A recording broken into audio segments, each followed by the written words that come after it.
안녕하세요. 오늘은 2026년 3월 9일 월요일 히브리서 4장 읽을 차례입니다. 먼저 한글 성경입니다. 히브리서 4장. 그러므로 우리는 두려워할지니 그의 안식에 들어갈 약속이 남아있을지라도 너희 중에는 혹 이르지 못할 자가 있을까 함이라. 그들과 같이 우리도 복음 전함을 받은 자이나 들은 바 그 말씀이 그들에게 유익하지 못한 것은 듣는 자가 믿음과 결부시키지 아니함이라. 이미 믿는 우리들은 저 안식에 들어가는도다. 그가 말씀하신 바와 같이 내가 노하여 맹세한 바와 같이 그들이 내 안식에 들어오지 못하리라 하셨다 하였으나 세상을 창조할 때부터 그 일이 이루어졌느니라. 제7일에 관하여는 어딘가에 이렇게 일렀으되 하나님은 제7일에 그의 모든 일을 쉬셨다 하였으며 또 다시 거기에 그들이 내 안식에 들어오지 못하리라 하였으니 그러면 거기에 들어갈 자들이 남아있거니와 복음 전함을 먼저 받은 자들은 순종하지 아니함으로 말미암아 들어가지 못하였으므로 오랜 후에 다윗의 글에 다시 어느 날을 정하여 오늘이라고 미리 이같이 일렀으되 오늘 너희가 그의 음성을 듣거든 너희 마음을 완고하게 하지 말라 하였나니 만일 여호수아가 그들에게 안식을 주었더라면 그 후에 다른 날을 말씀하지 아니하셨으리라. 그런즉 안식할 때가 하나님의 백성에게 남아있도다. 이미 그의 안식에 들어간 자는 하나님이 자기의 일을 쉬심과 같이 그도 자기의 일을 쉬느니라. 그러므로 우리가 저 안식에 들어가기를 힘쓸지니 이는 누구든지 저 순종하지 아니하는 본에 빠지지 않게 하려 함이라. 하나님의 말씀은 살아있고 활력이 있어 좌우에 날선 어떤 검보다도 예리하여 혼과 영과 및 관절과 골수를 찔러 쪼개기까지 하며 또 마음의 생각과 뜻을 판단하나니 지으신 것이 하나도 그 앞에 나타나지 않음이 없고 우리의 결산을 받으실 이의 눈앞에 만물이 벌거벗은 것 같이 드러나느니라. 그러므로 우리에게 큰 대제사장이 계시니 승천하신 이 곧 하나님의 아들 예수시라. 우리가 믿는 도리를 굳게 잡을지어다. 우리에게 있는 대제사장은 우리의 연약함을 동정하지 못하실 이가 아니요 모든 일에 우리와 똑같이 시험을 받으신 이로되 죄는 없으시니라. 그러므로 우리는 긍휼하심을 받고 때를 따라 돕는 은혜를 얻기 위하여 은혜의 보좌 앞에 담대히 나아갈 것이니라. 아멘. 네, 이어서 영어 성경입니다. Hebrews chapter 4 A Sabbath rest for the people of God. Therefore, since the promise of entering his rest still stands, let us be careful that none of you be found to have fallen short of it. For we also have had the gospel preached to us, just as they did, but the message they heard was of no value to them, because those who heard did not combine it with faith. Now we who have believed enter that rest, just as God had said, So I declared on oath in my anger, They shall never enter my rest.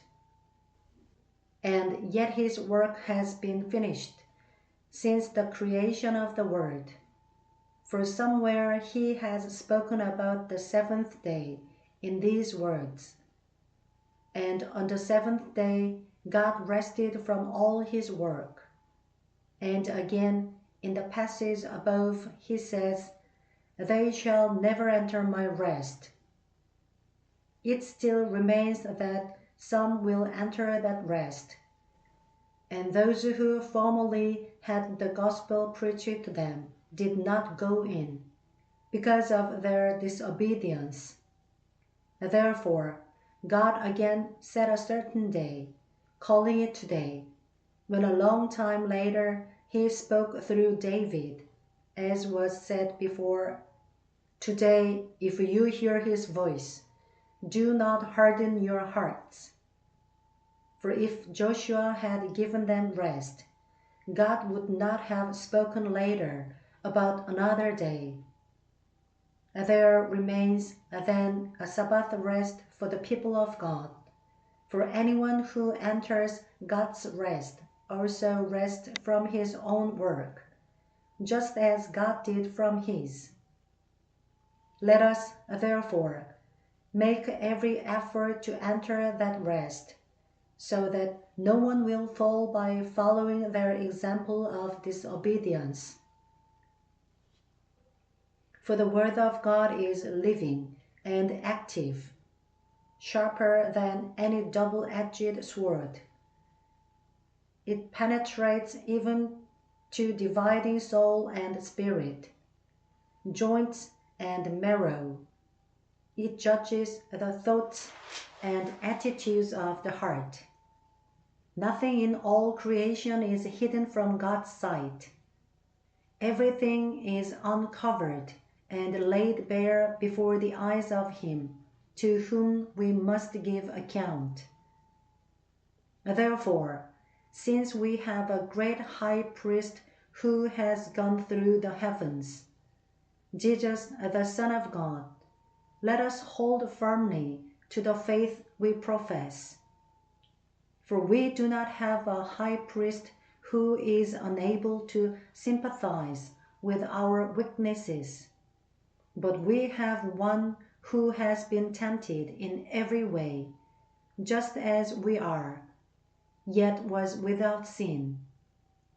Let us then approach the throne of grace with confidence, so that we may receive mercy and find grace to help us in our time of need. 아멘. 네, 이어서 일본어 성경입니다.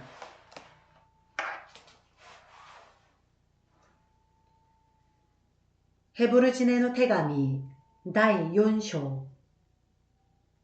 こういうわけで、私たちは恐れる心を持とうではありませんか。神の安息に入るための約束がまだ残っているのに、あなた方のうちの誰かがそこに入れなかったということのないようにしましょう。というのも、私たちにも良い知らせが伝えられていて、あの人たちと同じなのです。けれども彼らには、聞いた御言葉が益となりませんでした。御言葉が聞いた人たちに信仰によって結びつけられなかったからです。信じた私たちは安息に入るのですが、私は怒りを持って誓った。彼らは決して私の安息に入れない。と神が言われた通りなのです。もっとも世界のもといが据えられた時から、御業はすでに成し遂げられています。なぜなら神は第7日について、あるところで、そして神は第7日にすべての技を終えて休まれたと言われ、その上でこの箇所で彼らは決して私の安息に入れないと言われたからです。ですから、その安息に入る人々がまだ残っていて、また以前に良い知らせを聞いた人々が不従順のゆえに入れなかったので、神は再びある日を今日と定め、長い年月の後、前に言われたのと同じようにダビデを通して、今日もし御声を聞くなら、あなた方の心を堅くなにしてはならないと語られたのです。もしヨシュアが彼らに安息を与えたのであれば、神はその後に別の日のことを話されることはなかったでしょう。したがって安息日の休みは神の民のためにまだ残されています。神の安息に入る人は、神がご自分の技を休まれたように自分の技を休むのです。ですから、誰もあの不従順の悪い例に倣って落語しないように、この安息に入るように努めようではありませんか。神の言葉は生きていて力があり、諸刃の剣よりも鋭く、魂と霊、関節と骨髄を分けるまでに差し貫き、心の思いや計りごとを見分けることができます。神の御前に現れない被造物はありません。神の目にはすべてが裸であり、さらけ出されています。この神に対して私たちは申し開きをするのです。さて、私たちには、もろもろの天を通られた神の子イエスという偉大な大祭司がおられるのですから、信仰の告白を固く保とうではありませんか。私たちの大祭司は、私たちの弱さに同情できない方ではありません。罪は犯しませんでしたが、すべての点において私たちと同じように試みに遭われたのです。ですから私たちは憐れみを受け、また恵みをいただいて、折にかなった助けを受けるために大胆に恵みの御座に近づこうではありませんか。아멘. 네, 감사합니다. 네, 오늘의 본문에서도 계속해서 안식에 대한 이야기를 하며 또 마지막에는 대제사장이신 예수님에 대해서 말씀하고 있습니다. 그러면서 마지막 절인 16절에 이렇게 말씀하고 있습니다. 그러므로 우리는 긍휼하심을 받고 때를 따라 돕는 은혜를 얻기 위하여 은혜의 보좌 앞에 담대히 나아갈 것이니라. 아멘. 네, 그래서 오늘의 일본어 한마디는 은혜의 보좌입니다. 은혜의 보좌를 일본어로는 메구미노 미자, 메구미노 미자라고 말합니다. 네, 우리가 살아가다 보면은 정말로 너무나도 막막하고 기도조차 하지 못하는 그런 어려움을 당하는 순간이 있을 수도 있습니다. 네, 그럴 때일수록 더욱 하나님 앞에 나아가야 될 때가 아닌가 생각합니다.